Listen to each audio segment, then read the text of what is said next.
Today's discussion is the review of The Fountainhead by Ayn Rand, a critical analysis. The paper seeks to examine Ayn Rand's Fountainhead through a multifocal dimension. It delineates the cartography of the themes of Rand's Russian American ethnicity and the socioeconomic conditions of the post World War II, linking it to the post-Depression world which engendered the philosophy of objectivism. Furthermore, the paper explores the societal beliefs and themes of objectivism, conformism, and individualism by analyzing them in two different paradigms. When the novel was published and the status quo,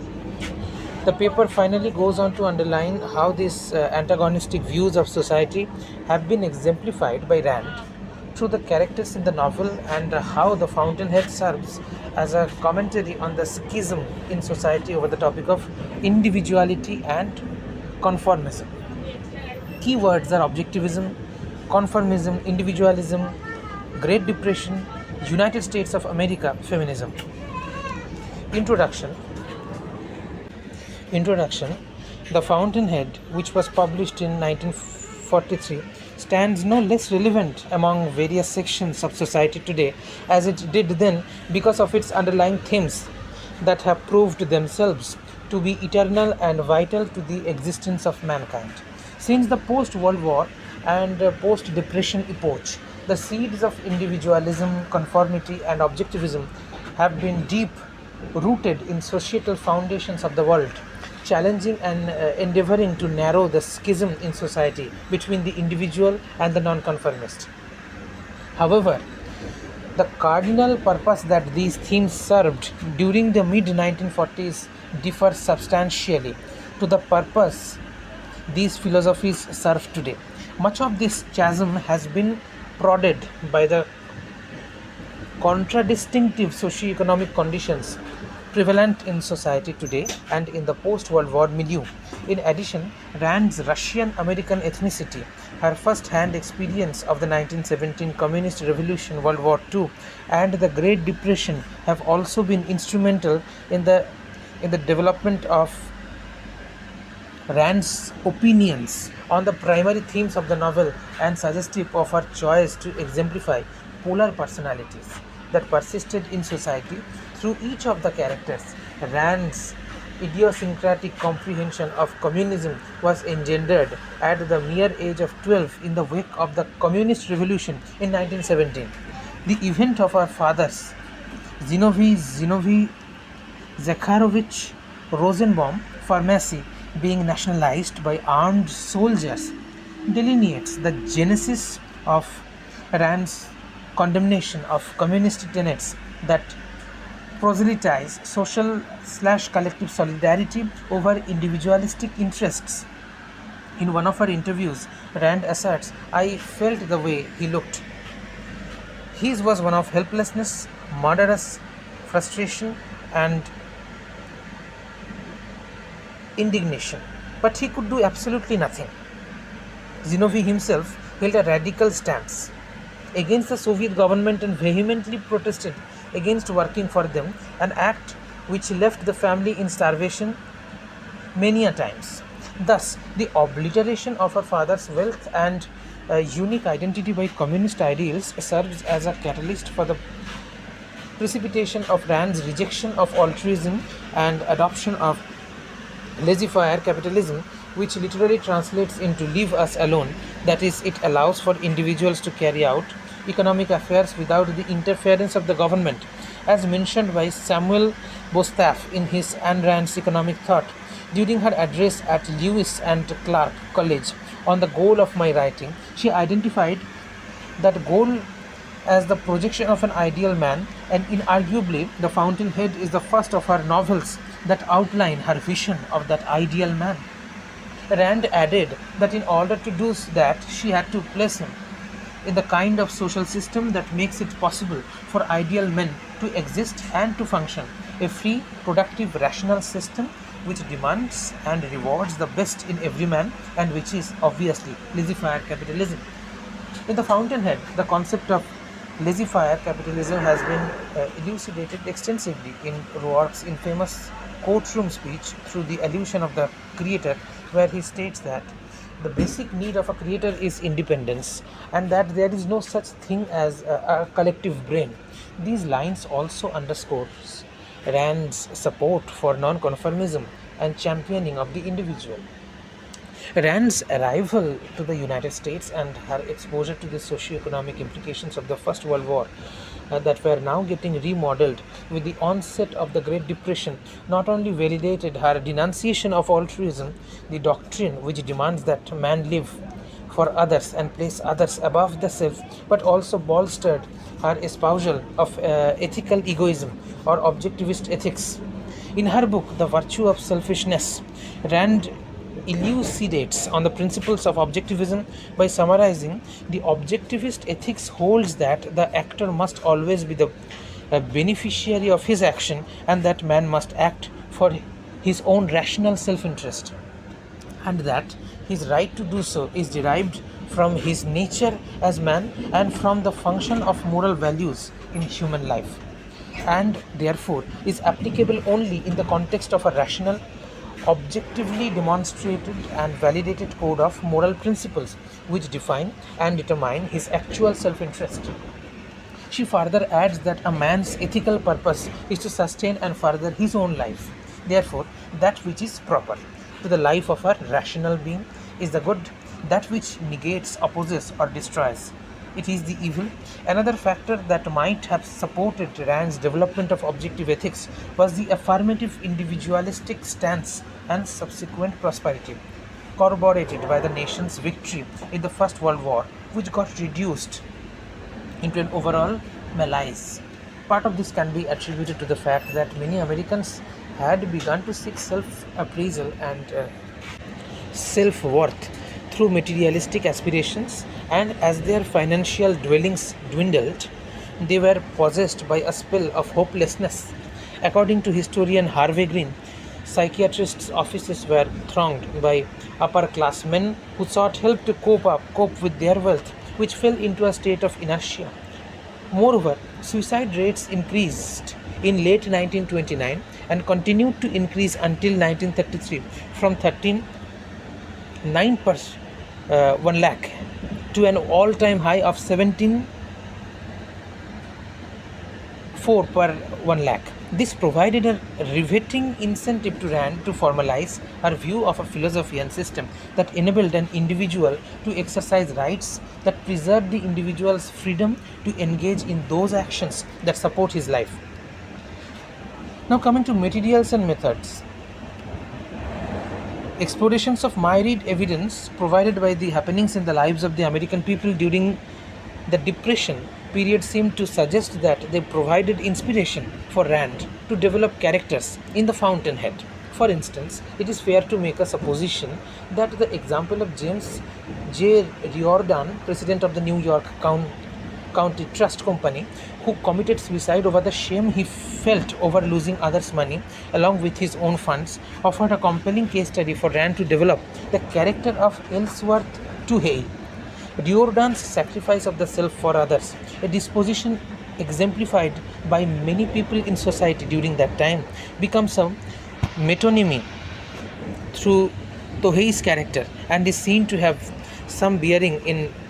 Peter Keating as well, who portrays the parasites persisting in society during that epoch. Therefore, when the very feats that Rand tries to escape by migrating from Russia surfaced in an equally conspicuous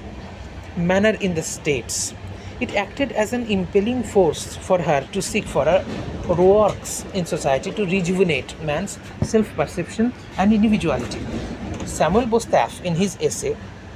Ayn Rand's Economic Thought, writes, the novel itself strongly contrasts the characters of Roark, the innovator,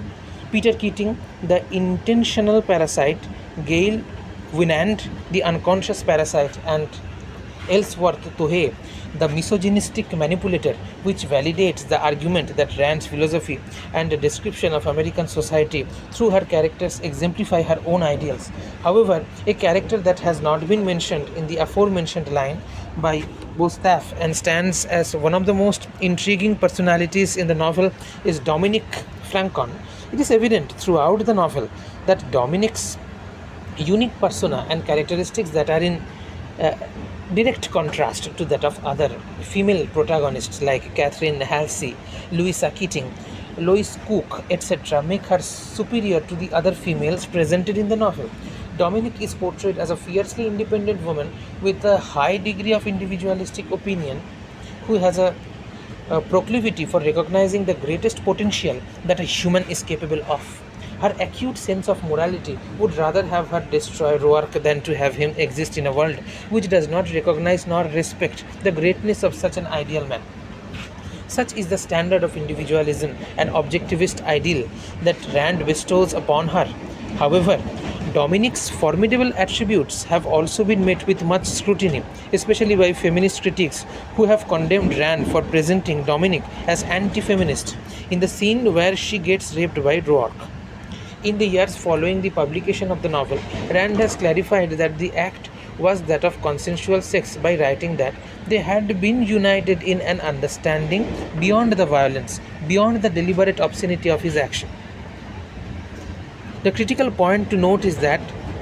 an act which Rand herself has described as vicious action and a violation of a woman's right must not be enough for us to abbreviate Rand's portrayal of Dominic into merely being anti feminist. It should be reiterated that throughout the novel, Rand has endeavored to present her view of the ideal man through the fixed lens of objectivism, and if feminism is the view that women are and ought to be recognized as men's intellectual, moral, sexual, and political equals, then the objectivist philosophy of human nature is inherently feminist, since it applies equally to all human beings, regardless of gender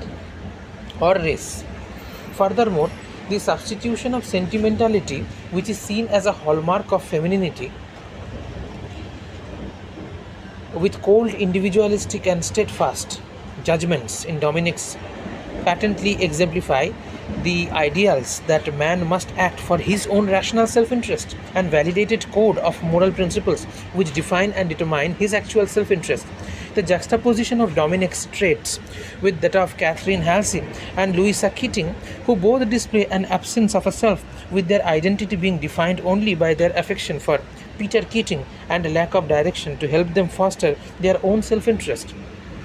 further serves as compelling evidence to suggest that Rand's depiction of Dominic goes beyond simple binaries and rather establishes Dominic as an allegory to the dominance that Rand wishes to see in every woman. What draws more attention to Rand's portrayal of the polar personalities that existed in society decades ago is the fact that they have continued in perpetuity to the status quo. However, there is a vast gulf between the way the ideals of individualism, non-conformism, and objectivism manifest in society today vis-a-vis when Rand originally wrote about them. With the technological boom since the 1990s and the advent of social media, which consequently led to greater global connection between people from different parts of the world, the aforementioned ideals no longer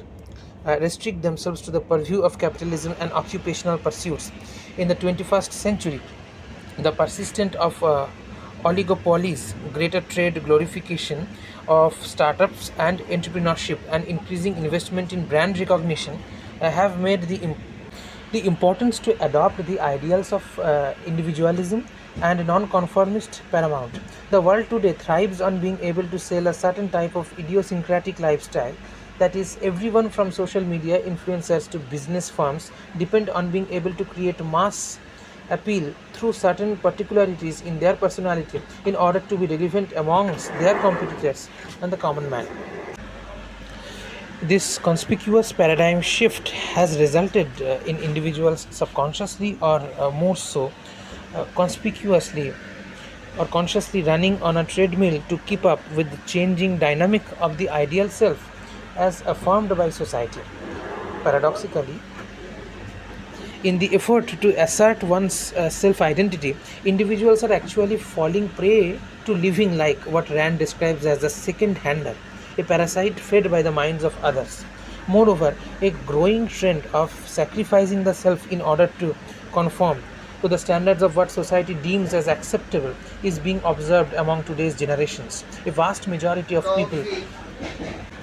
even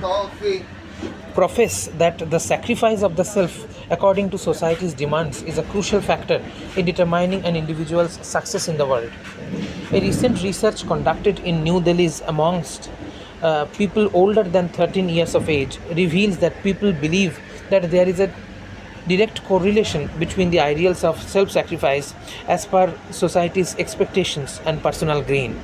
When asked whether the participants felt that society had expectations from them, an overwhelming 81.7% of them answered yes. Upon further questioning on whether they had even done something only by virtue of the fact that society considered it to be cool, 54.9% of them agreed to doing so. This not only reveals the hard mentality of people today, but also the acute deficiency of what Rand terms as ethical egoism. In addition, questions of whether the participants believed that compromising on one's own ideals is necessary to have society recognize one's success, and whether they feel that there is a direct correlation between sacrifice of the self and long-term gain, 59.2% and 85.9% of them answered yes to both questions respectively. The results of their survey clearly exemplify Rand's fear of the world having a disproportionate share of parasites and creators, and how men have been taught that it is a virtue to agree with others and swim with the current. And that those arguments regarding objectivity, individualism, non-conformism, they have been shown with the percentage of people who felt that society has expectations for them, and statistics also proves. The result shows from the publication in 1943, The Fountainhead has continued to enthrall and provoke readers with its profound discussions on themes such as objectivism, conformism, and individualism. It scrupulously challenges the norms in status quo in order to put forth a view of an ideal society that enables man to do and be whatever it is that he or she wants to do and be, and accentuates man's cardinal duty to be selfish, to serve his own self-interest. Through the evidence provided by the survey included in the paper, one notices how society's expectation of an individual has played a crucial role in defining a person's self, and is a practice that has been passed down in perpetuity to successive generations since time immemorial. It underscores a crucial lesson pertinent to today's day and age, that maintaining one's dignity and self-respect, even though it may come at the cost of social derision and lampooning, is a virtue that indefatigably provides one with utmost contentment from life, and is the elixir ensuring a creator's freedom. Discussion. As expressed by Rand in The Fountainhead, to sell your soul is the easiest thing in the world. That's what everybody does every hour of his life. If I asked you to keep your soul, would you understand why that's much harder? This quote accurately captures the essence of the novel, which espouses the doctrine of ethical egoism, that is to sustain one's own life and repel all of that which hinders that process. These very themes of individualism and objectivism are further elucidated upon in Ayn Rand's magnus opus, Atlas Shrugged, which was published just over a decade later, after the release of The Fountainhead, at a time when World War II and the Cold War had led to the surge of collectivist and Marxist principles in America. Rand pledged her support for individual freedom by weaving a narrative around man, represented through John Galt and the looters, proponents of the collectivist ideal. She depicted a dystopian United States where government, regulation, and expropriation led society to feel stifled and descend into deprivation. The resolution of the American people to them safeguard their liberty exemplified Rand's conception of a society that allowed the cultivation of an ideal man, a man who does not exist for others. In both The Fountainhead and Atlas Shrugged, Rand advocates taking decisions in favor of one's own rational self-interests and opposing those actions that prevent their manifestation.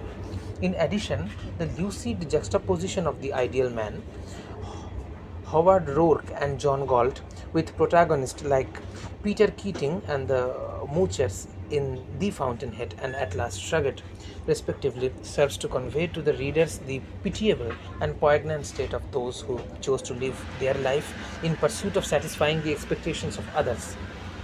The fact that the pertinence of Rand's ideology can be seen in the status quo, where individuals are still bound by the shackles of societal norms and therefore